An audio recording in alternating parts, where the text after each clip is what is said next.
అంటే సీఎం గారితో పాటు పెద్దలే కూర్చున్నారు. అంటే డబ్బులు ఉన్న వాళ్ళు పెద్దలా? మామూలు వ్యక్తులు మాలాంటి వాళ్ళకి ఇవ్వండి సార్, మా వాయిస్ వినిపించండి. సినీ పరిశ్రమ అంటే ఎవరు సార్? సినీ పరిశ్రమ అంటే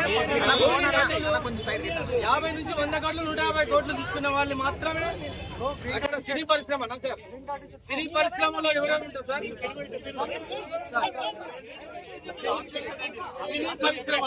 సినీ పరిశ్రమ ఎవరు సార్? కార్మికుల దగ్గర నుంచి, ప్రేక్షకుల దగ్గర నుంచి, నటులు, దర్శకులు, నిర్మాతలు. సామాన్య ప్రేక్షకులు మేడం, రేవంత్ రెడ్డి గారు సామాన్య ప్రేక్షకుని గురించి